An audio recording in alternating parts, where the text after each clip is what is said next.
Okay, I guess we're ready to go today. We're going to do a prophecy update. We're going to call it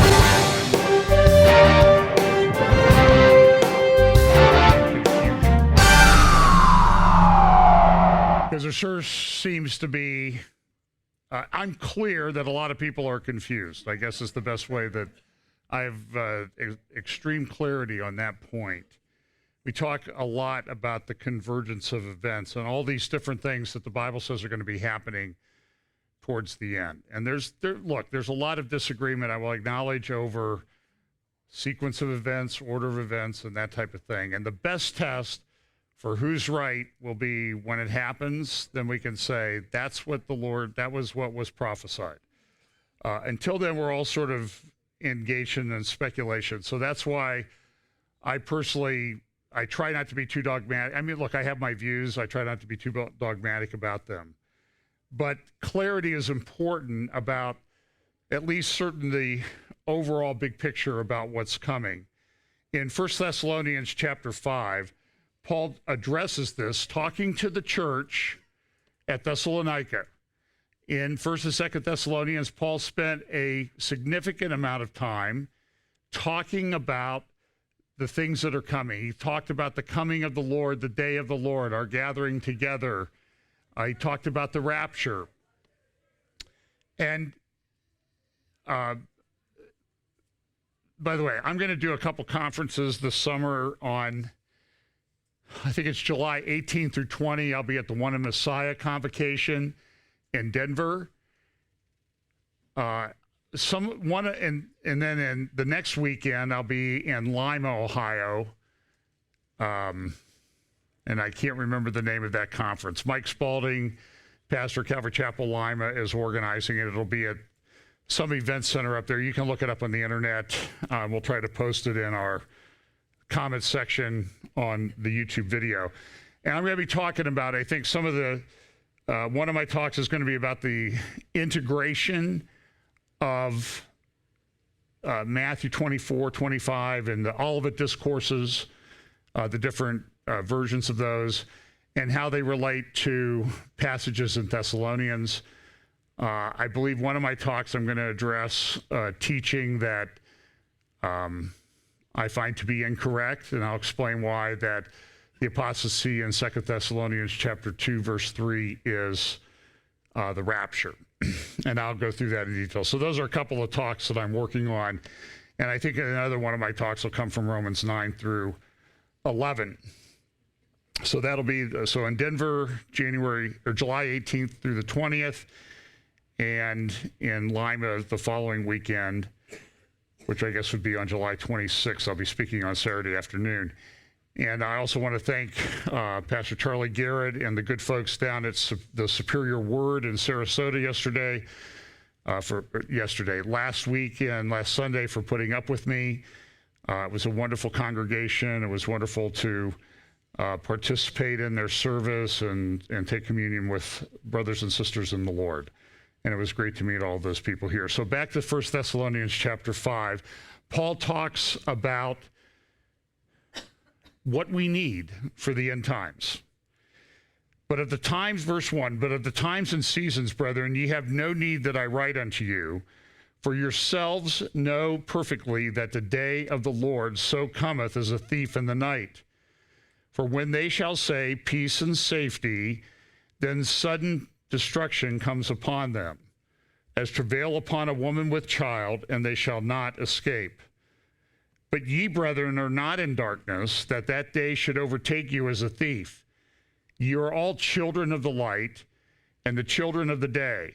We are not of the night, nor of darkness. Therefore let us not sleep, as do others, but let us watch and be sober.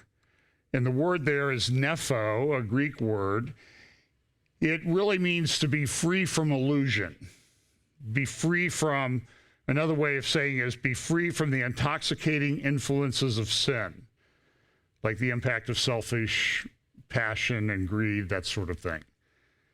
So be sober. And that's a state that we're supposed to be in. Jesus warned about that in Matthew chapter 24. Don't be deceived. Take heed that no one deceive you. speaking to his disciples who would soon form the foundation of the church. Verse 7 of 1 Thessalonians 5, for they that sleep in the night and they be drunken are drunken in the night. So Paul picks up on that theme about sober. Don't be drunk, but let us who are of the day be sober, putting on the breastplate of faith and love, and for our helmet the hope of salvation. For God hath not appointed us to wrath, but to obtain salvation by our Lord Jesus Christ, who died for us, that whether we wake or sleep, we should live together with him. And that is the great hope of the believer. If you've accepted the gospel of Jesus Christ, if you understand that you are a sinner and that Jesus is Lord, and I don't want to get into a whole debate about lordship, salvation, or anything like that, but look, Jesus died on the cross for you. And if you believe in Jesus, if you believe that Jesus is the way, the gospel, the hope of salvation, you will be saved. And that is the hope of the believer, that if you're saved, you know that whether you are here or dead, we live together with Jesus. That's our hope. So Christians in Iraq, and we'll talk a little bit about that today, who are undergoing extreme persecution, have hope, just like we have hope living here in comfortable America, Ohio, Sunbury, Ohio. So let's look at some of the things, just some of the events of the week, and keep this in mind that what Paul really wants us to be is don't be deceived, have clarity about what you really believe, and understand the things that are going on in the world, and all these things are going on in the world point to the soon return of Jesus Christ. Now, this is not necessarily I think there's a lot of illustrations that could come out of this photograph. This was a photograph taken the other day on the last trail where people pushed to the summit of Mount Everest. They had a traffic jam. Now, traffic jams at that elevation with oxygen that's about 19% of what it is at sea level are quite dangerous. Thus far, 10 people have died. They issued, I believe, about 400 permits, the government of Nepal. That doesn't include what Tibet would issue. You pay about $11,000 and you're allowed to try to go up there and not die. And get your picture taken up on the highest peak in the world. So this British climber, this is from the New York Times this morning, died. And now there's been 10 died just this week. And when they die, nobody's up there to drag your body down. You're pretty much left up there frozen. And the reason for this is the weather was, everybody said the weather was pretty good. It was nice and clear. And so everybody tried to get to the top on the same day. And so there was, this is sort of like the line at Disneyland or Disney World for Magic Mountain or the Matterhorn or whatever. Everybody's waiting to have that experience. But I just think it captures a lot of what people are about today. We want to have that great experience, regardless of the consequences. That's a very dangerous place to be lining up and standing around waiting. And people look, your oxygen runs out and you're likely to fall asleep and die. And you got to pretty much carry up there what you need. So this is an interesting story. I do some bankruptcy work in my legal practice. Sometimes involves farms. And this is a very, very difficult year for farmers. In the Farm Belt in the United States, fields are not being planted. In fact, if you look at this particular chart, you see that corn crop progress through mid-May, share of total acreage planted in each state. The state that's doing the worst right now, based on the historical average, is Ohio. A lot of fields have not been planted. I mean, I noticed driving up here this morning past some of the farm fields that they haven't been tilled or plowed. And the crop insurance kicks in on June 4th or 5th for corn. I think it's June 21st for soybeans. And having talked to some farmers and banks that lend to farmers this year, there's a lot of farmers that are not going to plant. They're just going to go and get the crop insurance. Well, that has an impact, though. If we don't have corn, what do we not have? We don't have the ability to make ethanol, which is used in a lot of states now, particularly in the summer months, to reduce pollution. Don't have feed for cattle. Now, you don't need a lot of feed for some cattle. There were over 1 million cattle that were killed in the flooding out in Iowa and Nebraska. There's also a virus that's going through pigs in China. There's another thing that's also come up, and they're destroying pigs by the thousands because of the disease. So you don't need corn for those or soybeans for those. But what happens then is supply and demand, food prices go up. So it looks to be potentially a very, very difficult year. And don't know exactly how it'll play out. The crops were, last year, corn prices were down a bit. So farmers, particularly in the Midwest, stored a lot of their corn that they harvested. The last statistic I saw this week was, I might have seen it at Zero Hedge or in the Wall Street Journal, 38% of the stored corn was destroyed in the flooding. All of that will have an ultimate impact on food prices, gasoline, all of these sorts of things. When people are writing about it now, they talk about it in almost apocalyptic terms. I think it was one night this week, Pam and I were watching, and it was riots in this country and political problems in the U.S. and political problems in Europe. And I'm like, we just kind of turned to each other, and I said, it looks like NBC's taken over the prophecy update thing. That's the network we were watching at the time. Because it was like, it seems like a walk through Revelation on the evening news. And that seems to be happening quite a bit. There's a lot of things to be concerned about. Here is a story. This is from this morning's New York Times. I don't know if many of you have heard about this, but a National Security Administration hacking tool made it into the public domain. It's now being picked up by hackers in North Korea, Russia, China, and just, ne'er-do-well hackers that want to extort money from people. Ransomware, I think you've all heard of ransomware. You get these little notices, your computer's compromised, you need to call this number. A lot of times those are fake. But sometimes in Baltimore, they got hacked, the city of Baltimore.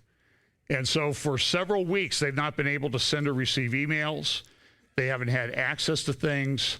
Sales of property can't close because they can't get through to some of the databases where information is stored about property titles and that sort of thing. And it's a huge problem. And that's been going on since early May in Baltimore. Somebody demanded that they pay a $100,000 ransom, and then their computers would be freed up. Baltimore has refused, and you see the consequences. But it's not just Baltimore. According to the New York Times article this morning, there are multiple cities and towns and villages across the United States that are undergoing the same problem because of this National Security Administration tool, and also because of some of the security flaws in software by some of the major software companies. So it's a problem.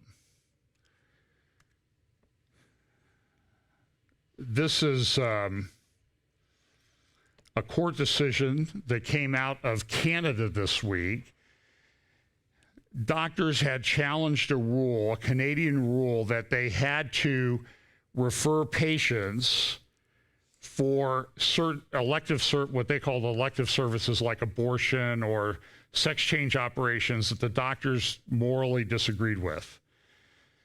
So some of the medical societies challenged this in court, saying you're compelling us to do something that is against our religious beliefs. And the court in Ontario ruled this week you have to make an effective referral. You just can't say, I'm not going to do that. I don't do that. Go find somebody else. You actually have to find somebody that can give the service to the patient that the patient is seeking. And so this becomes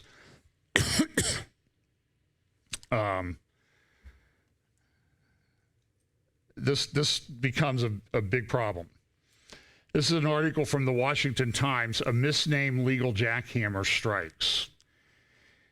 And it talks about the fact that this is the passage in the House of the Equality Act. Now, the Equality Act is not law yet, but this will be a major problem for religious people and religious organizations in the United States. Every major religious legal organization says this thing will be a disaster for the practice of religious freedom in the United States. The article says this: Democrats in the House are celebrating Friday's passage, this is a week ago Friday, of the Equality Act, a misnamed legal jackhammer that would add sexual orientation and gender identity to federal civil rights law. Now, currently, the law says you cannot discriminate on the basis of sex. When that law was enacted, everybody understood sex meant you can't discriminate on the basis of whether a person is a male or female.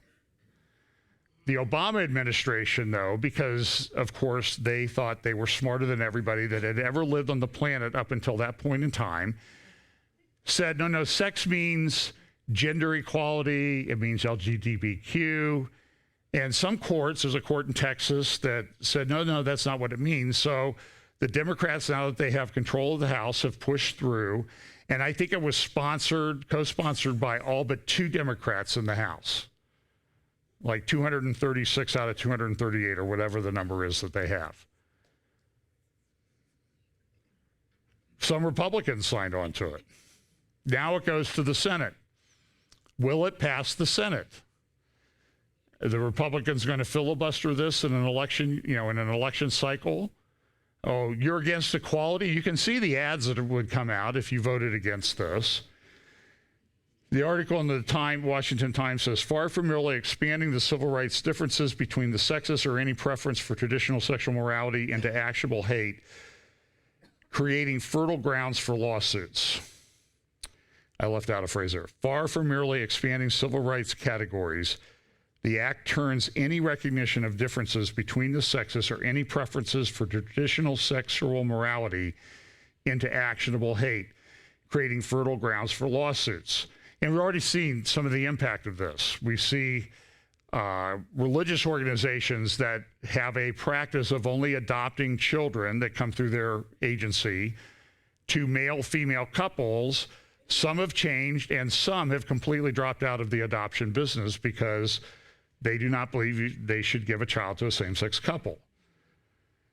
Here's a quote from Professor Robert Gagnon. He says this: this act is the most dangerous bill to the freedom of speech and the free exercise of religion that has ever been proposed on a national level. He's a professor at Houston Baptist University.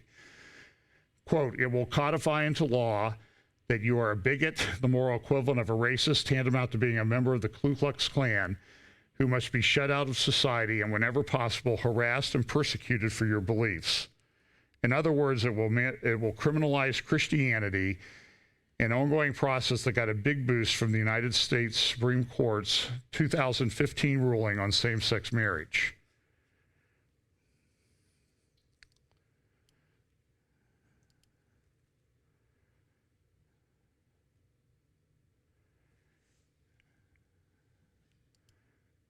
There's another article from the Stream that says, would the Equality outlaw Christianity? Time for us to rethink anti-discrimination laws that got freedom of association and contract. In Canada, this is related to that story that I shared with you just a moment ago about what doctors have to do. And you have to fill out this, no, I take it back. This is another Equality, Diversity, and Inclusion Canada process that they're going, these rules that are being put in place. And this is what the program says. The program addresses obstacles faced by, but not limited to, women, Indigenous peoples, persons with disabilities, members of visible minority racialized groups, and members of LGBTQ2+. They keep adding stuff. I don't even know what this stuff is. I'm comfortable not having clarity on that particular issue. That's okay. That being confused on that is okay. It provides public recognition for institutions committed to achieving increased equity, diversity, and inclusion. And what these organizations have to do, an in-depth and intersectional understanding of inequity, discrimination, and exclusion is needed to achieve cultural change. That's what it's all about, changing the culture. This is about tearing down the foundations of society, culture, morality, and that sort of thing, to put people in a place where they can't believe anything.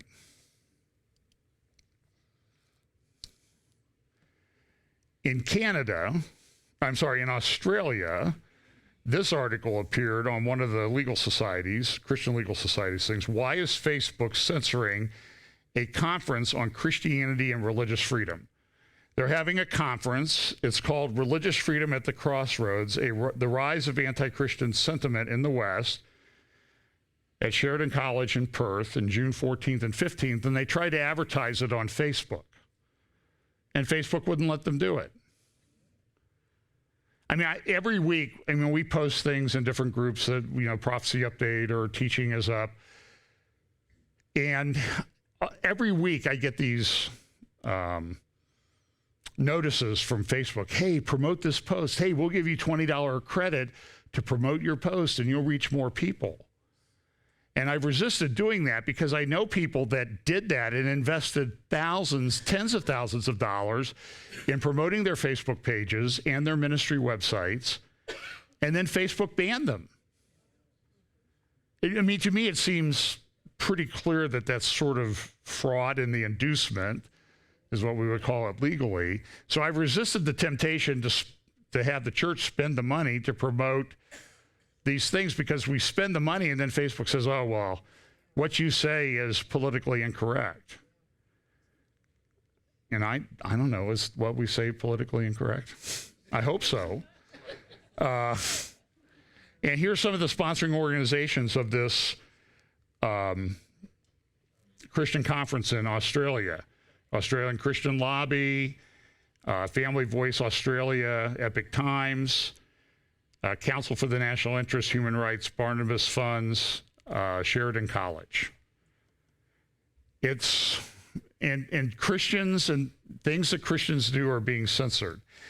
Now, by mentioning this, I always should have a disclaimer. When I go to a conference, it's not an endorsement or a statement that I agree with everything else that everybody else says when I go to that conference. It's not impossible. I don't know what everybody that goes to a conference says.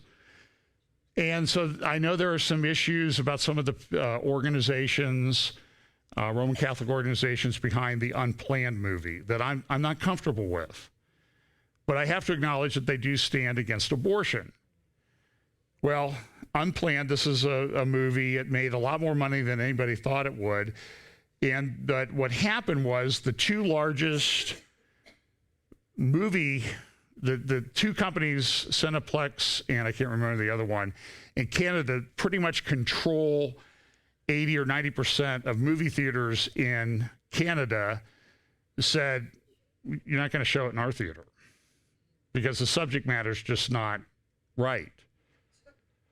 And I saw a discussion that somebody was having about and the people were saying, well, this Unplanned movie, what does it tell you that we don't know already?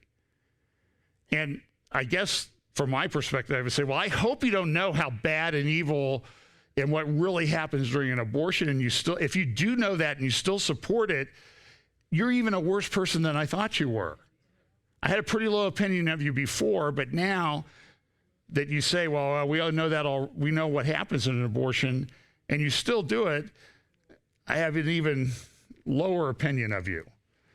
Unplanned, effectively banned in Canada for content.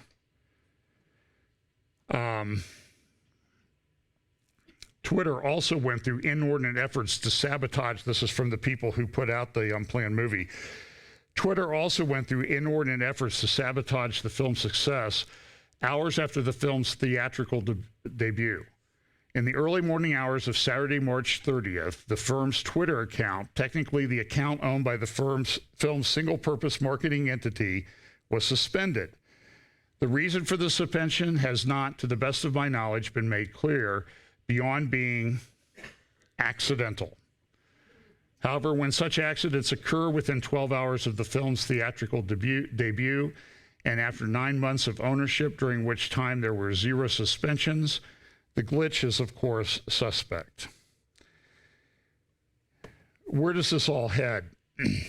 This heads towards persecution. I'm going to actually come back to this article in just a moment because I want to bring up this. This is a post from Jen Hatmaker. Now, Jen Hatmaker and her husband, she's a very popular speaker at women's conferences, Christian women's conferences, supposedly Christian women's conferences. She was good friends with Rachel Held Evans, who passed away. Rachel Held Evans did a lot of work to undermine the Christian faith. I don't know how else to say. I don't know how to be kind to what she did. And when I found out she was ill and in the hospital in a coma, my reaction was, I pray that she gets saved, because I frankly didn't see any evidence of it. But all of her little friends like Jen Hatmaker and Jonathan Merritt and everybody, oh, she's such a great Christian, she's challenging the establishment and all this. And so this is a post that was put up Friday by Jen Hatmaker. So she says this: she was a HGTV star, and she's parlayed that into books and a blog and speaking at conferences. That's her business now. It says this: so I learned something incredible as a grown-up adult. The denominations or churches that elevate men and diminish women, that harm or exile LGBTQ Christians, that protect abusers and shame their victims into private forgiveness, that create panels of white men to tell the rest of us how unbiblical social justice is, that peddle shame and guilt and sorrow, we get to leave. Their pronouncements on anyone's worthiness or faithfulness or authority or giftedness or inclusion has absolutely no power over us. You can condemn women in the pulpit. Let me explain how much I don't care while I am studying for my sermon. This affects me zero. LGBTQ Christians can't lead and preach in church? Weird. They do in mine. There are endless faith communities that operate out of equality and honor and grace. There is no actual door to the prison. Just walk on out.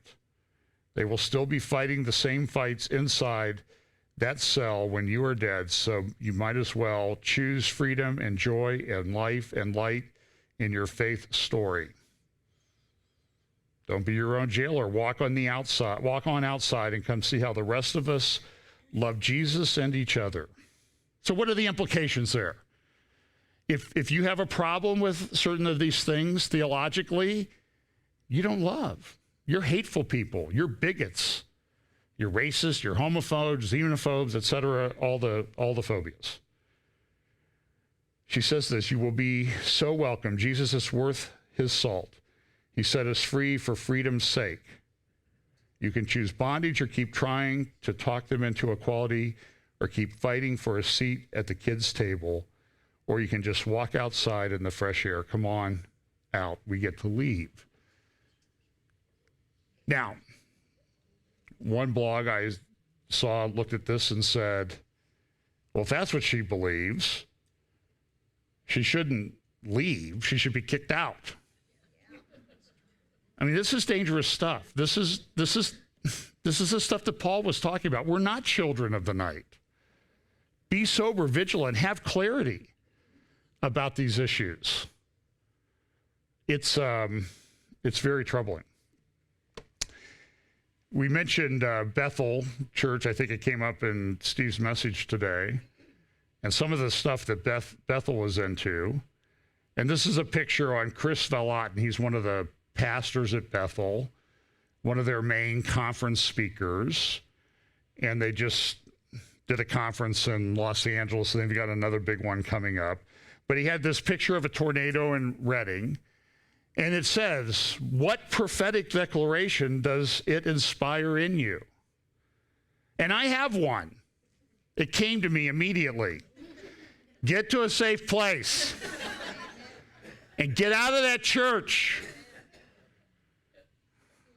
The other thing he posted this week was a picture of Stephen Furtick speaking at their Heaven Come conference that they held in Los Angeles. This is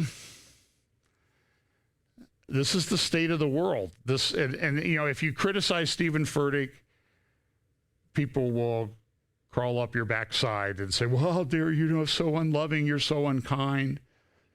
And are you doing what he's doing?" No, I'm not doing what he's doing. Well, look at all the people he reaches. Well, that's why I talk about him, because he is reaching a lot of people. But listen, he's supposedly Southern Baptist. He goes to Bethel. Okay, now look, if I went to Bethel, you could criticize me. I go to a church like Bethel where there's false teaching and that sort of thing. I'm fair game. And Bethel is toxic to a lot of people. The sozo stuff that they're into, essentially a form of theophostic prayer, recovered memories. They're breaking up families. They don't care. And everything is for sale at Bethel. Nothing's for free.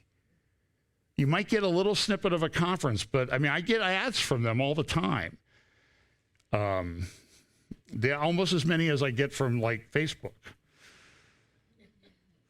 But this is a problem in the world as to where everything is going. In the Washington Post the other day, Annie Applebaum, she's a decent writer. She talked about what's going on in Europe. In Europe, they're having elections right now for the European Parliament. And everybody's got they're upset, they're concerned about populists might actually win. Populists might actually gain control of the European Parliament. Far-right parties, populists. And so she has this article. And so, listen, remember we started this off with you're to be sober and free from illusion.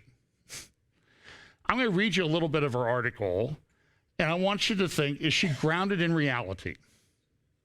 So here's what she says. I've written about the new far-right parties in Europe in recent months, including their use of the internet to amplify anger, the conspiracy theories they rely upon, and their Russian connections, all of which helps to explain why they may score a big victory in this week's European parliamentary elections. Now, listen, that's her opinion, that she thinks that all these people that oppose what she thinks is good and just and right are deluded. They're living in an illusion. And I would say, you're the one who's living in an illusion.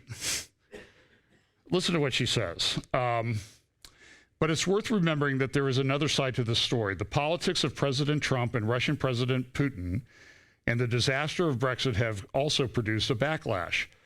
Pro-European politicians, in other words, all these populists and people who want to protect their nation and what their nation stands for, there's a backlash, and it's pro-European Union people are rising. Now, I don't see that. I think Europe is falling apart. But she says, no, pro-European politicians, highly conscious of past mistakes, are also gaining in strength. And they are thinking hard about what to do. On Tuesday, I met one of the leaders of this backlash, Emmanuel Macron, who himself founded an anti-establishment movement on his way to becoming president of France. Now, how do you interpret that? He was a radical little leftist when he was in college. That's what he was. Now he's just become mainstream. She went to a lunch. She said, notably, the French president lets everyone talk. He listens. He takes notes. He nods to his aides when he hears something and thinks especially important so that they take notes too, which is a contrast to, say, President Trump. When he doesn't like what you're saying, he leaves the meeting or he kicks you out. So there's two ways to get around this. In response, he offered some context, pointing out that the fears of intellectuals are not necessarily shared by voters and that the failures of economic liberalism have now helped to discredit political liberalism too. He also pointed out, as he has done elsewhere, that those who fear the return of nationalism and nativism across the continent still don't have a common political language. So if you don't like populism, there's a problem right now because everybody's talking. They're not talking the same. They don't have all the talking points down yet. That's what she's saying.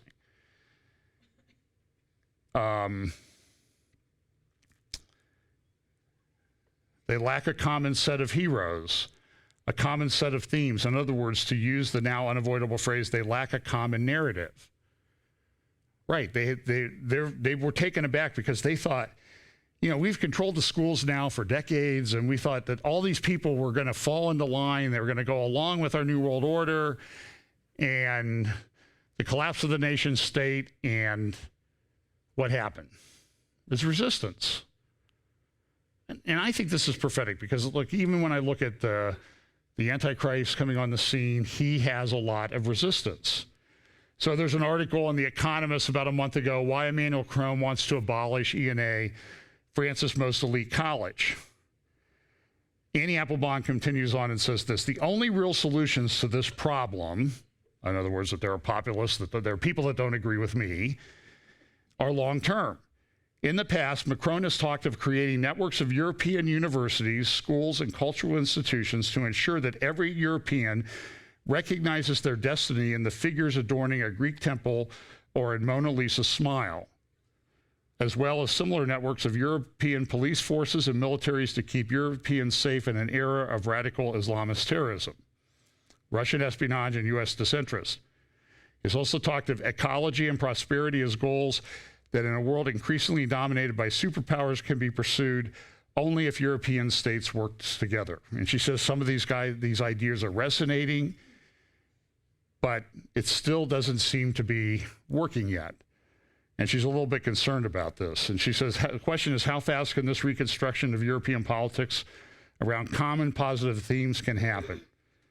It could happen quickly, but it's not going very well right now. There are a lot of obstacles in the way. The Kremlin, Islamist militants, and a part of the Trump administration are all pushing for the redivision of Europe.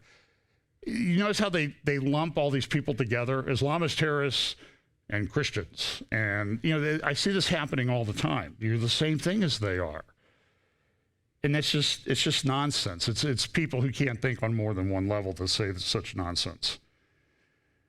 The seeds of what could be a European revival around new issues with more pragmatism and less arrogance are also visible this week.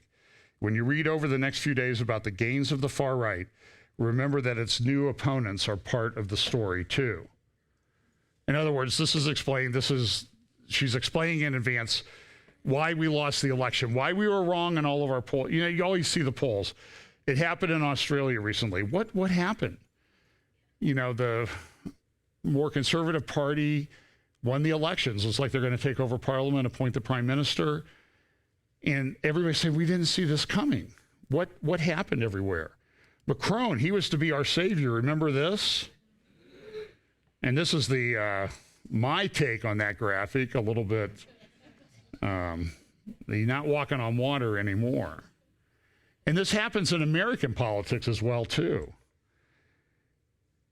In our education system, here is the pastor of a Baptist church from Fort Worth, Texas, giving the graduation prayer at Baylor University, a Baptist university. Listen to this and the reaction. And I think you'll be able to pick up where this guy comes from politically, socially, theologically. Here's what he says. Give them faith in a God that's bigger than they can fathom and yet has concern for each sparrow. Give them perseverance and courage to face their challenges ahead. Give them awareness to recognize their extreme good fortune and privileges. Give them love to share and love to spare.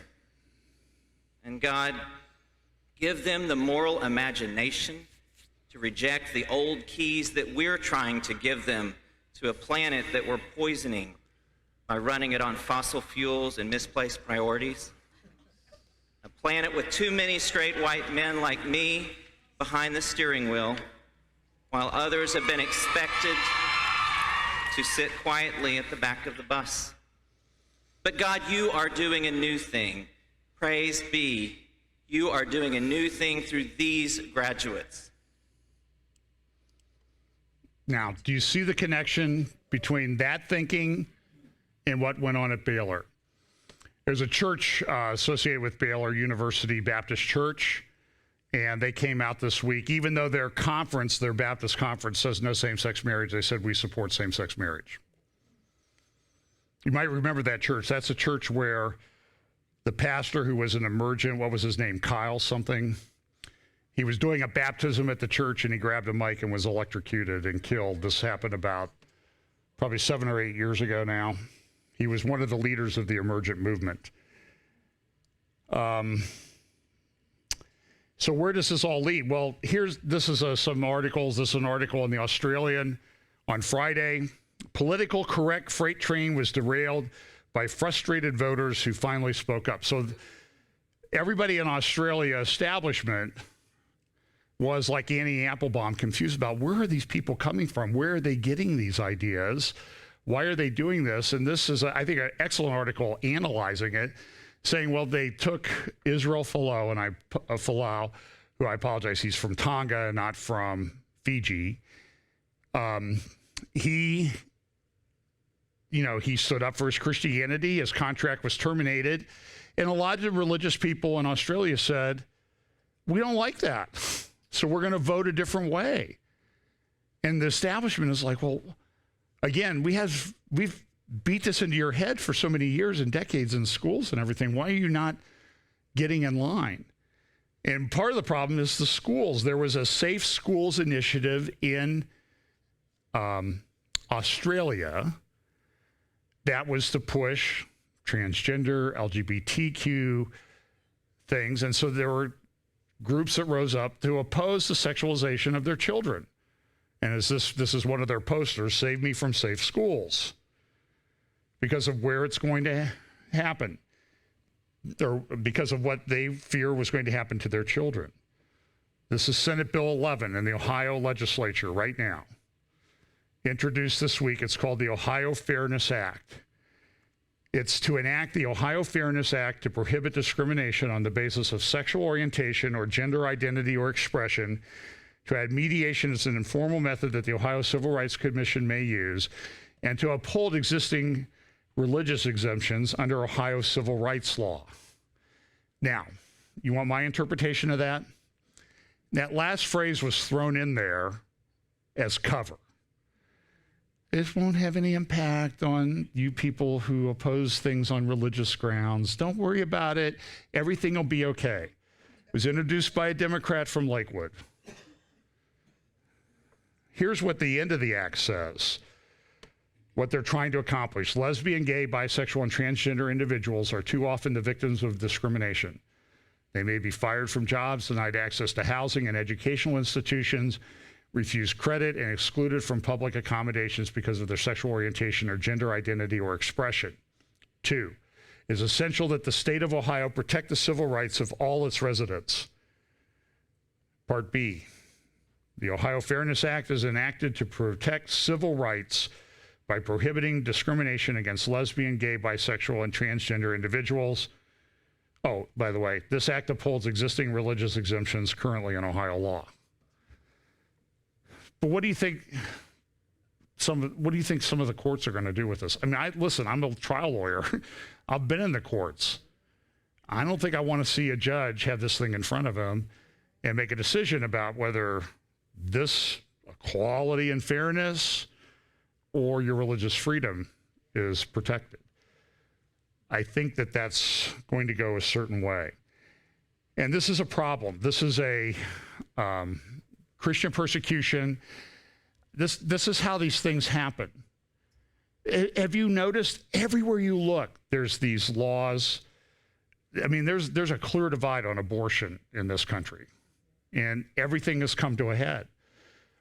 And part of it is the pro-abortion people are pushing these extreme laws, and people are reacting like, we can't tolerate this. And so some states like Alabama have said, we're done with it.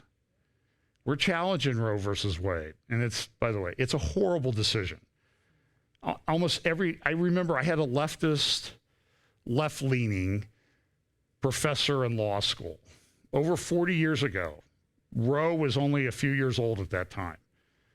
And he said, this is a terrible decision. It's not based on anything. It's based on feeling. And that was sort of my first, well, that was one of the first. I can't say that was the first time that it kind of hit me in the face as to what education was about, because I'd had experience at that during my master's program. And I had a left-wing professor in the office next door. I was a graduate assistant. And he pushed all this Marxist stuff on me. And I told him, I said, I'll give you the answer you want to get my A, but believe me, don't make me read that junk anymore, okay? Because it's nonsense, and deep down, you know it is too. I wasn't his graduate assistant. So I had a little bit of cover. I probably had the most right-wing professor on the campus that's who I was assigned to. The impossible future of Christians in the Middle East. This is an article in The Atlantic, and I have to give The Atlantic. Atlantic is I would call it center-left to left publication, but I really appreciate what they do. And it talks about the fact of what's going on in Iraq or in the Middle East with Christians. And it says this: before the American invasion of Iraq back in 2003, as many as 1.4 million Christians lived in Iraq. It's a country of about 40 million people.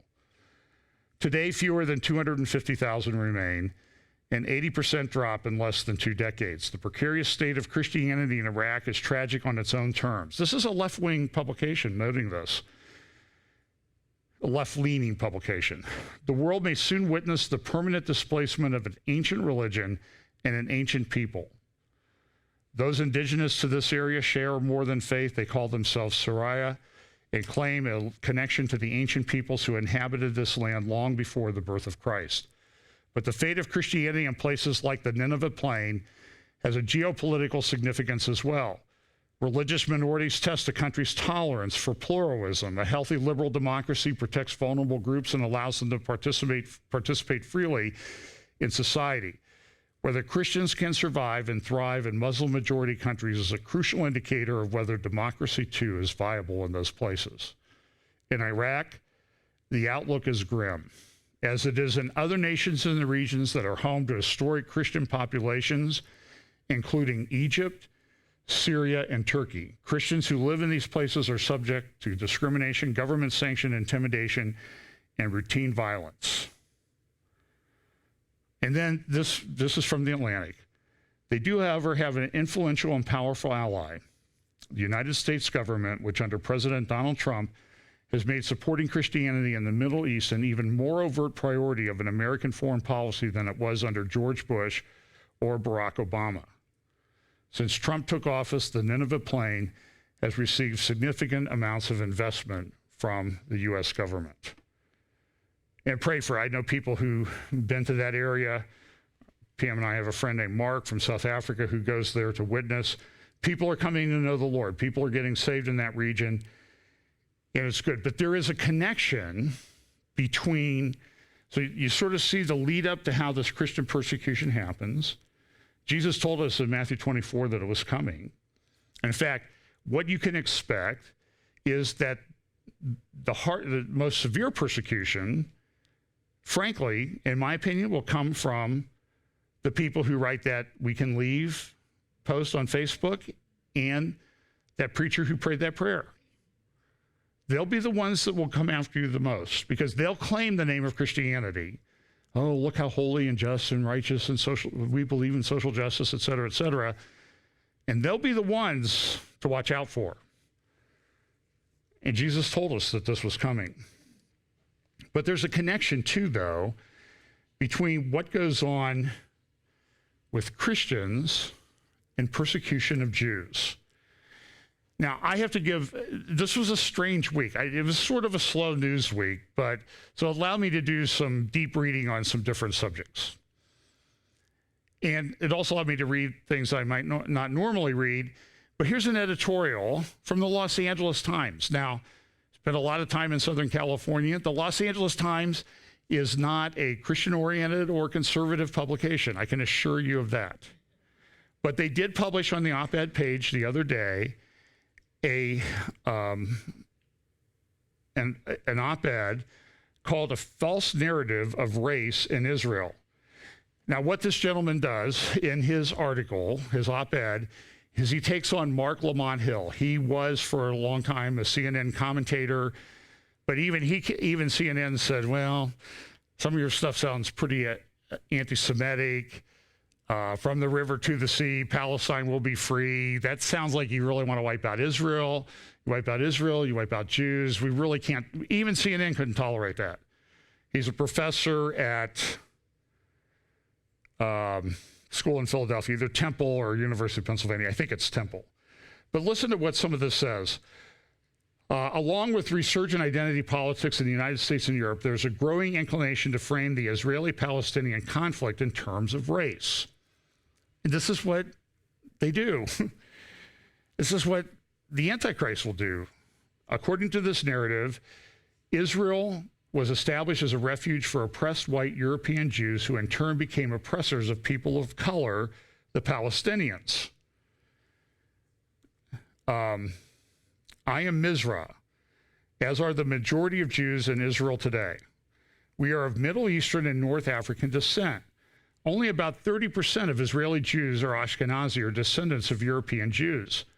I am baffled as to why mainstream media and politicians around the world ignore or represent these facts in the Mizrahi story. There's a reason for that. Can we be blunt for change? They hate Jews. I am seeing more and more of this coming from supposed Christians and Christian ministries that are really, I don't know how else to say it, they're going after the Jews. And look, I don't think Israel's perfect, okay? But I love Israel, because I think God has a plan for those people there. He has a plan for all the Middle East. Arnold Fruchtenbaum has a great article, The Arab States and Bible Prophecy. Go get it. There's great hope there. But it's not in adopting this leftist nonsense. It's in adopting the gospel of Jesus Christ. So anyway, this article, this op-ed goes on to say, Israel, the world's only Jewish state, was not established for just one type of Jew, but for all Jews from every part of the world. The Middle East, North Africa, Ethiopia, Asia, and yes, Europe. And I'm going to read a lot of this because I think it's a very important article. No matter where Jews physically reside, they maintain a connection to the land of Israel where our story started and where today we continue to craft it. The likes of Women March activist Tamika Mallory, Temple University professor Mark Lamont Hill, and more recently, Representative Rashida Tlaib, Democrat of Michigan, falsify reality in their discussions of Palestinians' intersectional struggle, their use of the term apartheid to characterize Israeli policy, and their tendency to define Israelis as Ashkenazi Jews alone. In fact, you can, there's a South African on the Prager University channel that has a video up now about how using the term apartheid to describe what's going on in Israel is an insult to what happened in South Africa. This is a black South African who says this. I believe such misrepresentations are part of a strategic campaign to taint Israel as an extension of privileged and powerful white Europe, thereby justifying any and all attacks on it. This way of thinking signals a dangerous trend that positions the Jewish state as a colonialist aggressor rather than a haven for those fleeing oppression.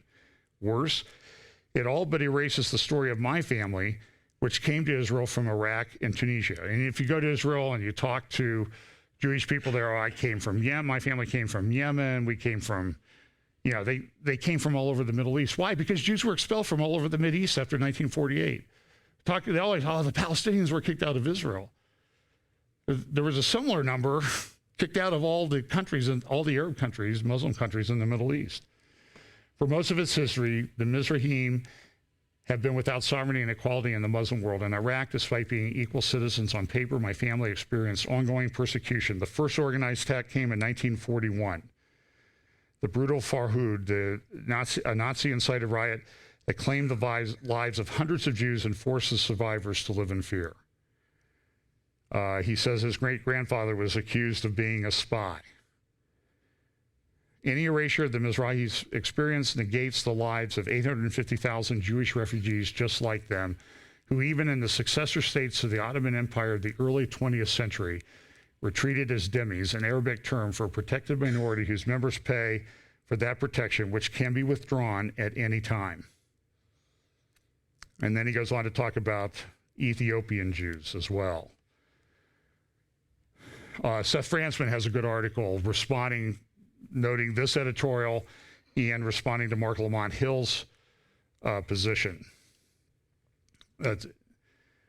Mark Lamont Hill responded and said, so I ignore this, and I'll just read a little bit of what he says and see if you can make sense of what he's trying to say.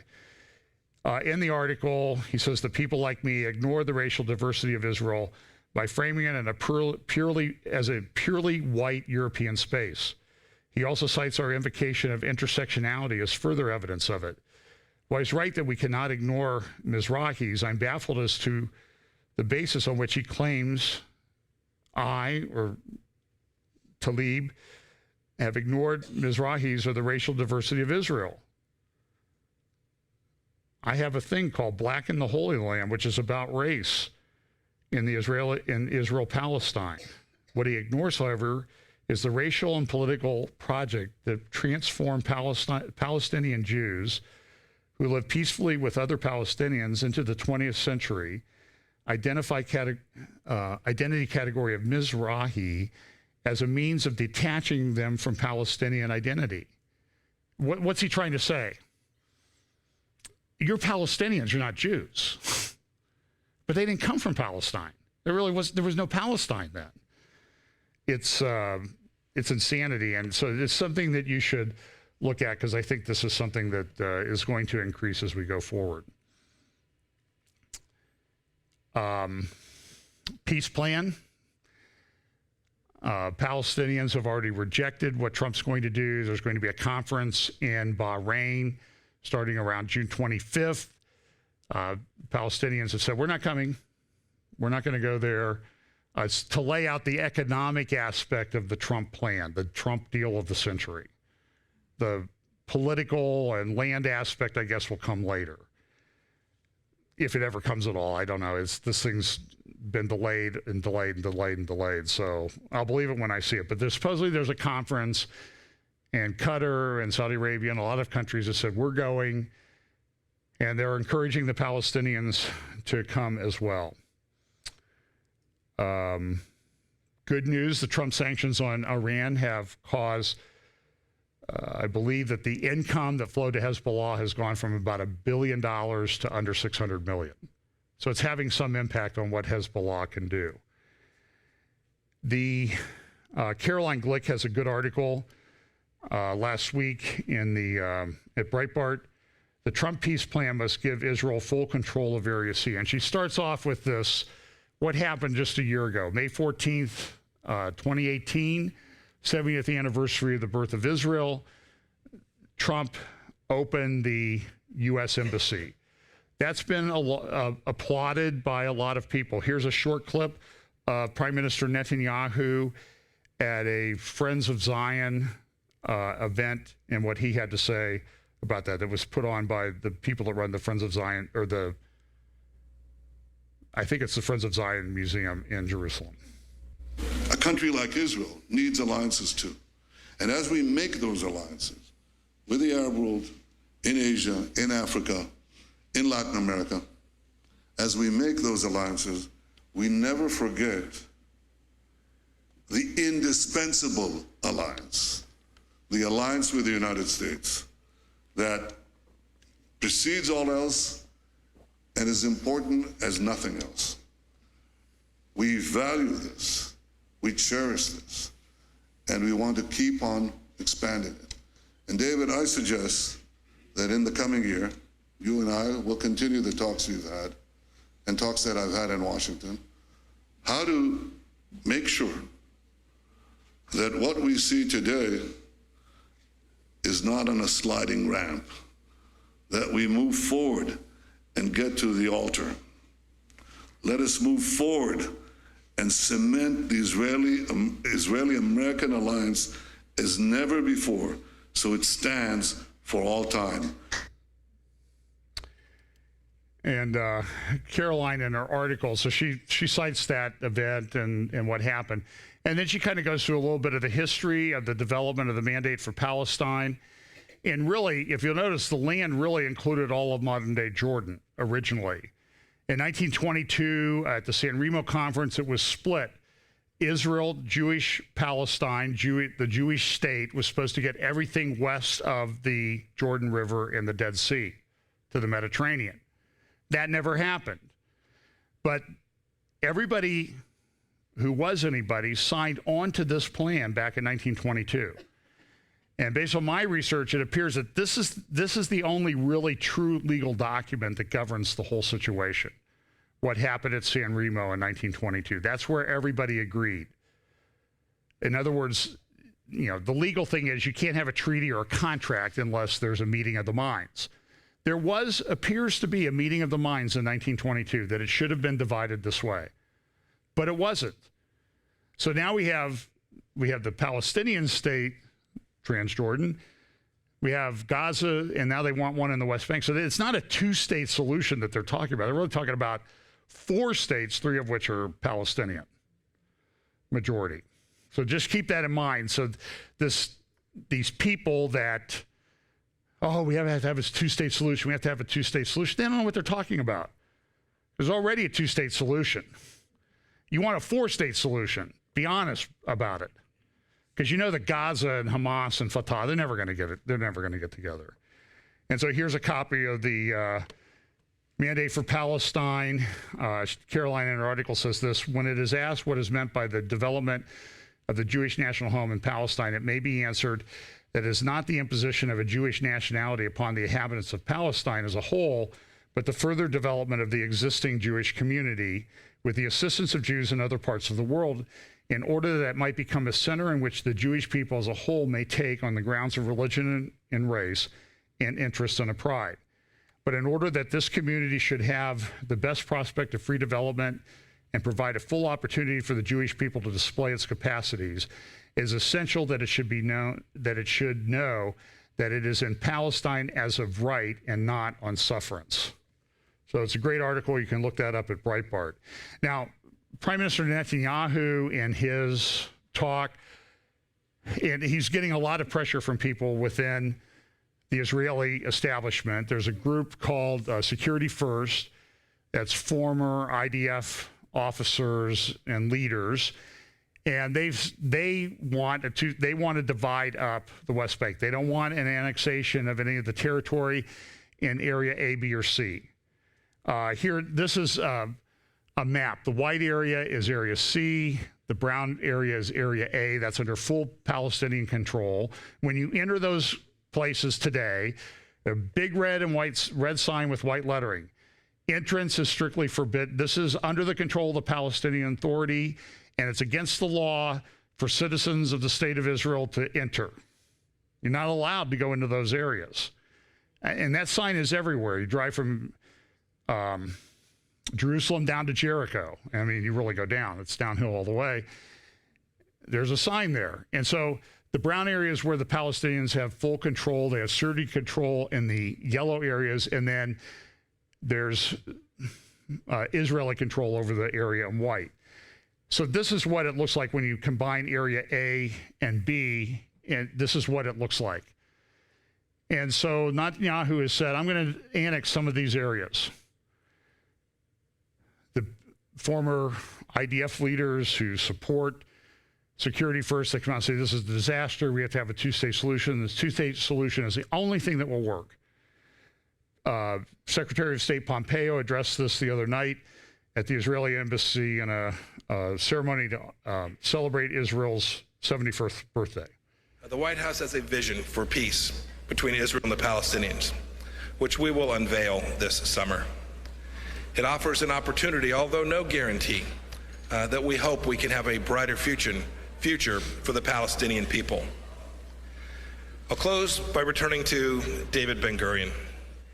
After reading the declaration back in 1948, he was careful to ensure that a copy of it was placed safely in a deposit box, just in case. He was certainly smart to do so, but I think he'd be pleased to know that that document's greatest repository has been in the Israeli people themselves. Just as the greatest guardians of Jefferson's work are Americans past and present. Today, individual liberty, democratic self-governance, and national sovereignty are the cornerstones of our two societies.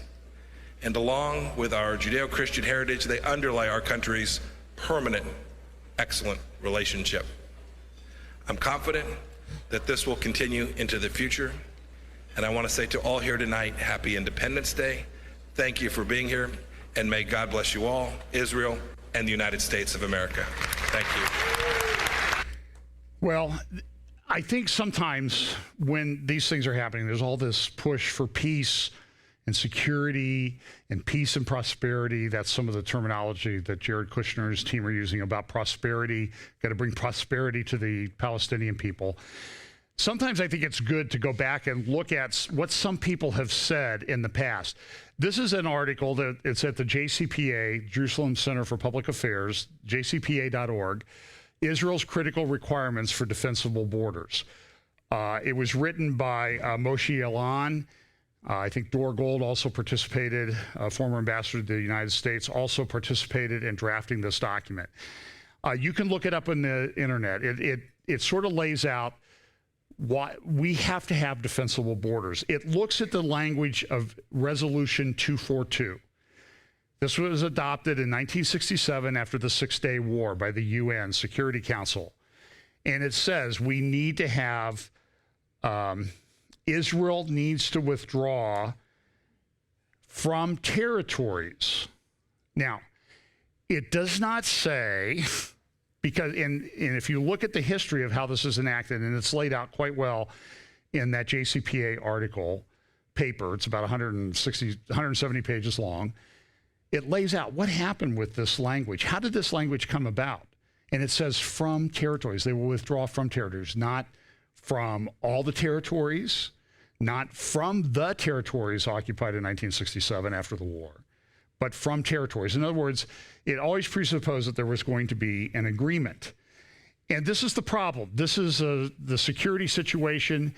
If they give up, here's a little bit better graphic of the topography of the area. You have the Jordan River Valley. Now, the Sea of Galilee up there at the north is about 580 feet below sea level.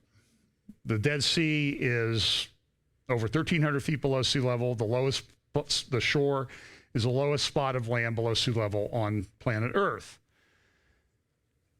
And you see the mountains in Jordan to the right. You see the Great Valley, and then you see the central highlands of Israel. That's the biblical heartland. That's what's called the West Bank. Most people, when they go on a tour of Israel, are never going to go to that part because it's area A and B. It's a mixed area, A, B, and C. And it's difficult to get around. The roads are separated. There's security checkpoints, all this stuff. It's a lot of effort, and it's difficult and expensive a lot of times to get a group of people in there just because of the security situation. But you can see why you can't give up the high ground. And this is what makes this supposed two-state, really four-state solution so difficult. Pompeo and David Friedman wrote a good editorial on May 14th in the Wall Street Journal. International law backs the Trump Golan policy. You can look that up. It lays out the case for why Trump did what Trump did.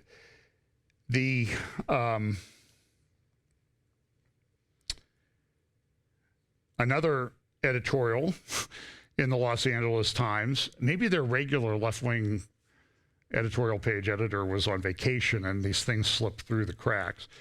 Too much focus on the Palestinians. Person says, you know, look at all the people killed in Syria, civil war, Egypt, Tunisia, Libya, and we focus on the Palestinians all the time. They're like elevated to this all-important thing in geopolitics. It's the most important thing in the world. Here's about a 2.5-minute clip of, now I'm going to forget his first name, John Jones. He was Barack Obama in 2011. He was Barack Obama's national security advisor. He was former commandant of the Marine Corps, and he went to the Herzliya conference in 2011. In February 2011, kind of interesting time because at that time there was some disruption in Egypt. Mubarak had fallen. Tunisia, where the Arab Spring had started. The Syrian civil war was a month away from happening. So keep that in mind. Keep that in context. This is what this guy is speaking about.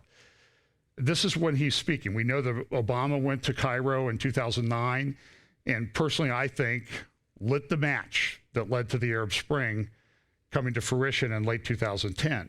So here's General Jones, National Security Advisor Jones, speaking to Herzliya Conference in February 2011. Just put in context of when he's speaking really before the Arab Spring took off. Here's what he had to say. Well, the last few weeks have been as unpredictable as they have been challenging. Now is not the time for passivity. The stakes are much too high.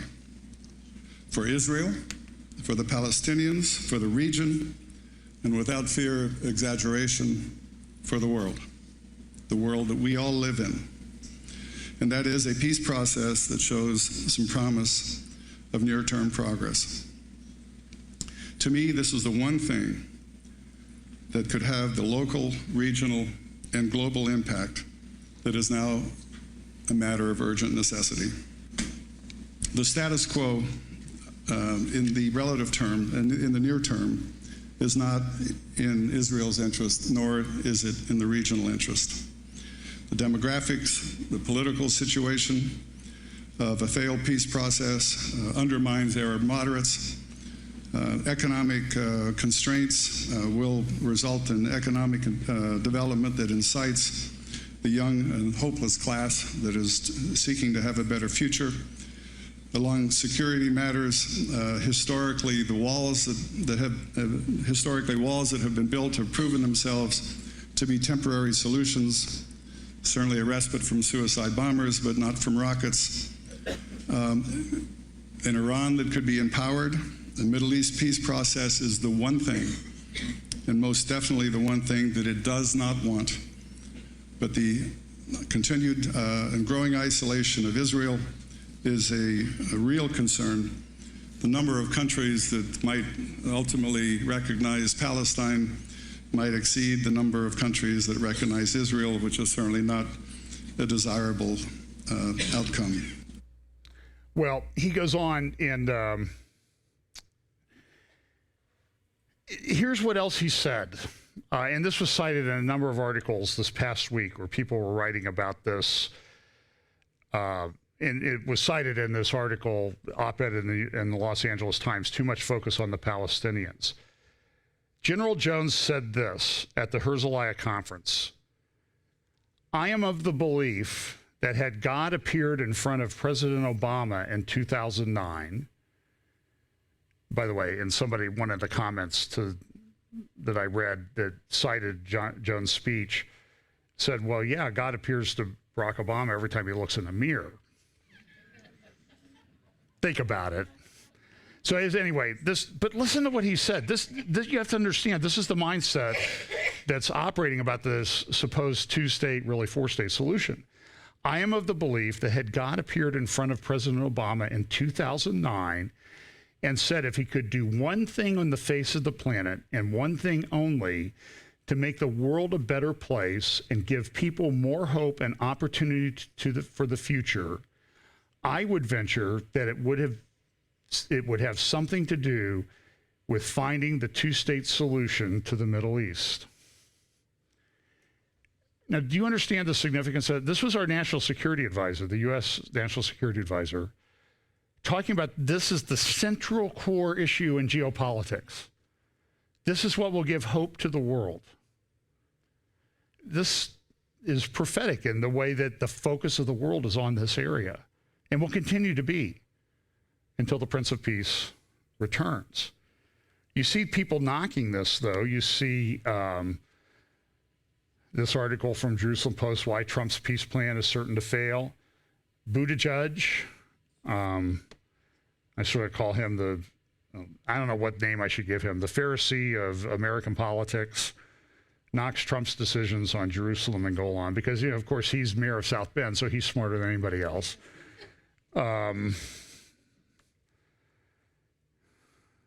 And so what was talked about in 2011 as the central core issues, 8 years later, here we are. And it seems like nothing's really changed.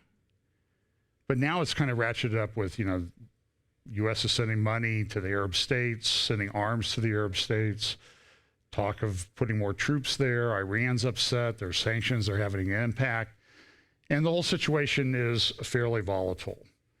So that's the state of the world. But I just found it interesting to kind of go back and look at this. And this is a video. This is fires in Israel this week from some were arson, some were from those balloons. There was a heat wave there. Now they've been brought under control, but this was a pretty big deal. And this was, I think I'll close with this. This is an interesting, I have two more slides.